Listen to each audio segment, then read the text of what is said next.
ආයිබෝවන් අපි අද කතා කරන්න යන්නේ ඔයා එක්ස්පෝර්ට් බිස්නස් එකක් කරනකොට ඔයාට යොදා ගන්න පුළුවන් මාකටිං ස්ට්‍රැටජිස් කීපයක් ගැන. විශේෂයෙන්ම අපි දන්නවා ඔයාට ප්‍රොඩක්ට් එකක් තිබුණොත් ඒ ප්‍රොඩක්ට් එක මාකට් කරන්නත් හැකියාව තියෙනවා නම් ඒ කියන්නේ ඔයා ප්‍රොඩක්ට් එකක් කරනවා ඒ ප්‍රොඩක්ට් එක ගැන දැනුම තියෙනවා ඔයාට මාකට් එකකුත් තියෙනවා අපි මාකට් එකක් හොයාගන්න විදිය වීඩියෝකුත් අපි කරලා තියෙනවා ඒක බලන්න මාකට් එකක් හොයාගන්නේ කොහොමද? ඒතර ඒකේ ඔයාගේ ප්‍රොඩක්ට් එකට විශේෂයෙන් අපි තුමු මොකක් හරි ගම්මැටිස් කියලා ඒ ප්‍රොඩක්ට් එකට දැන් කුරුදු කියලා හිතමු ඒ ප්‍රොඩක්ට් එකට මාකට් එකක් තියෙනවද කියලා හොයාගන්න විදියත් අපි වීඩියෝ එකකින් කතා කරලා තියෙනවා. ඒතරට මේ වීඩියෝ එක බැලුවොත් ඔයාගේ මාකට් එක හොයාගන්න බෑ. කොහොම නමුත් ඔයා ප්‍රොඩක්ට් එකක් තියෙනවා නම් ඩෙවලොප් කරලා ඒක එක්ස්පෝර්ට් මාකට් එකට දානකොට ඒක අලවියක් වෙන්න ඕන. ඒ අලවිය වුනේ නැත්නම් ඔයාට මේ ප්‍රොඩක්ට් එක මේ මාකට් එකේදී ඔයාගේ ප්‍රොඩක්ට් එකට ඉල්ලුමක් නැති වෙන ප්‍රම මේ ඉල්ලුමක් ඇති කරගන්න ඔයා මොනවද කරන්න ඕන? ඔයා හිතලා බලන්න. අපි අද මේක ගැන තමයි කතා කරන්න යන්නේ. අපිට කමෙන්ට් කරන්න පුළුවන් ඔයාගෙත් යම් අදහස් තියෙනවා නම් ඒතර අපිට ඒ සම්බන්ධයෙන් අපිට අනිත් අයටත් දැනුවත් වෙන්න පුළුවන්. ඒ වගේම අපිටත් යම් විශේෂ වීඩියෝ එකක් හදන්න අවශ්‍ය වුණොත් ඒ තොරතුරු මත අපිටත් වීඩියෝස් හදන්න බලමු. මොකද අපි කමෙන්ට්ස් බලනවා. අපි බලමු ඇත්තටම මේ කොහොමද මේ දේවල් කරගන්නේ කියලා. විශේෂයෙන්ම පළවෙනි ක්‍රමය මම කියන්න කැමතියි ඔයාගේ ප්‍රොඩක්ට් එක සම්බන්ධයෙන්. අපි උතුම් උදාහරණයක් විදිහට ඔයා යවන ප්‍රොඩක්ට් එක ග්‍රෑම් 250 500 වගේ තියෙන බොටල් තියෙන නැත්නම් පැකට්ස් තියෙන එකක් කියලා මාකට් එකට යවනවා. ඉතින් අපි හිතමු යම් මාක US මාකට් වෙන්න පුළුවන්, නැත්නම් ඕස්ට්‍රේලියාව වෙන්න පුළුවන්, නිව්සීලන්ත වෙන්න පුළුවන්, යුරෝප් කන්ට්‍රි එකක් වෙන්න පුළුවන්.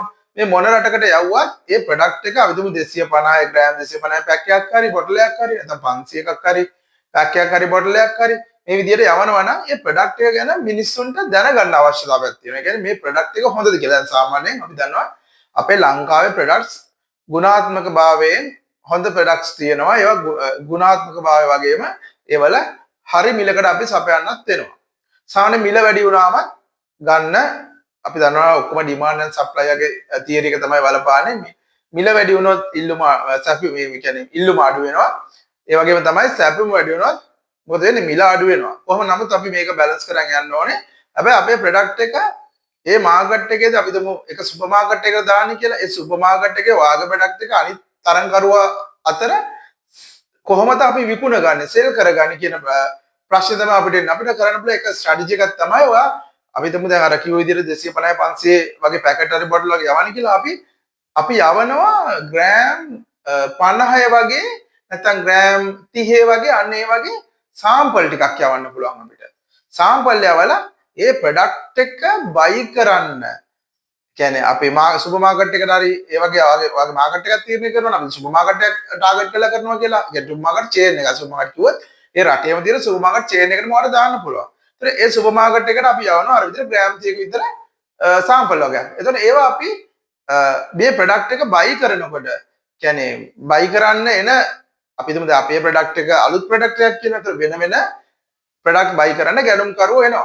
ඒ ගැනුම්කරුවෝ එන වෙලාවේදී ඔයාගේ අර සාම්පල් එක එයාට ෆ්‍රී ඉෂුව කරන්න ඕනේ. ඉෂුව කරාම ඔයාගේ ප්‍රොඩක්ට් එකේ රස හොඳ නම් අපි දන්නවා මොනවා කරත් අපි ඒ අදාළ කෑමක් සම්බන්ධ වෙලා නැත්නම් ගම්බිරිස් වෙන්න පුළුවන්, කුරුදු වෙන්න පුළුවන්, මිරිස් වෙන්න පුළුවන් මේ මොනම දෙයක් වුණත් රස හොඳ නම් ඔයාගේ ප්‍රොඩක්ට් එක අනිවාර්යයෙන්ම ගන්න ඕනේ. අපි දන්නවා ලංකාවේ ප්‍රොඩක්ට් ගුණාත්මක භාවය ඉහළයි. හොඳ ප්‍රොඩක්ට්ස් තියෙන විතර ඔයාගේ ප්‍රොඩක්ට් එක එයාට හුරු කරන්නයි ඕනේ. හුරු කරන්න ඉතින් එකම තමයි හොඳම ක්‍රමයක් තමයි විශේෂම ක්‍රමයක් තමයි මේ වගේ සාම්පල් දෙන එක. ඒතොර ඒ බයි කරන අයට ෆ්‍රී සාම්පල්ස් දෙනවා. මේ මාකට් එකේ ඉන්න නැත්නම් ඒ සුපර් මාකට් එකට එන ඒ බයර්ස්ලාට. ඒගොල්ලන් ඒවා බලලා ඒවා රස විඳලා ඒ කියන්නේ ඒක පරිභෝජනය කරලා හොඳ නම් අනිවාර්යයෙන්ම ඒ ඔයාගේ බ්‍රෑන්ඩ් එක ඒගොල්ලන් මිලදී ගන්නවා. ඒක තමයි අපිට යූස් කරන්න බලන්න පළවෙනි ක්‍රමය. දෙවෙනි ක්‍රමය තමයි අපිට බන්ඩල් පැකේජ් එකක් විදිහට දෙන්න බලන්න. දැන් උදාහරණයක් විදිහට ඔයාගේ ප්‍රොඩක්ට් එකේ ගම් මිරිස් තියෙන්න පුළුවන්, මිරිස් තියෙන්න පුළුවන්, කහ තියෙන්න පුළුවන්, කුරුදු තියෙන්න පුළුවන්. මේවා තනියම ගත්තම මිල ඔයාගේ ප්‍රොඩක්ට් එකේ තියෙනවා යම් මිලක්. අපි හිතමු යම් ඩොලර් ගාණක් එකක සඳහන් කරලා තියෙන එක ප්‍රොඩක්ට් එකට අදාළව. හැබැයි මේ බන්ඩල් එකත් එක්ක ගත්තම මෙන්න මේ වගේ ඩිස්කවුන්ට් එකක් දෙනවා. 120ක වගේ දැනෙන ඩිස්කවුන්ට් එකක් දෙනවා නම් ඔයා ඒ ප්‍රොඩක්ට් එක ඒගොල්ලන් ගන්න පෙළඹෙනවා. මොකද මේකේ ඩිස්කවුන්ට් එකත් එක්ක පෙළඹෙනවා. පළවෙනි පාර පරිභෝජනය කරාට පස්සේ ඔයාගේ ප්‍රොඩක්ට් එක හොඳ නම් මෙයා මොකද කරන්නේ? නැවත ඔයාගේ ප්‍රොඩක්ට් එක පරිභෝජනය කරලා ඔයාට රිපීට් ඕඩර්ස් එනවා. එතකොට මොකද වෙන්නේ? ඔයාට වැඩිපුර සුපර් මාකට් එකට දාන්න පුළුවන්. ඒ චේන් එකකට දාන්න පුළුවන්. ඒතර ඔයාගේ සේල් එක වැඩි වෙනවා. දැන් මේ ක්‍රම දෙකෙන්ම උනේ සේල් එක වැඩි. මුලින්ම ඔයා ඒ කියන්නේ ඇත්තටම මෙතනදී අපි කරේ මොකද මේ මාකටිං ටූල් එක යූස් කරලා අපි කරේ පාරිභෝගිකයාට මේ රස හුරු කරා.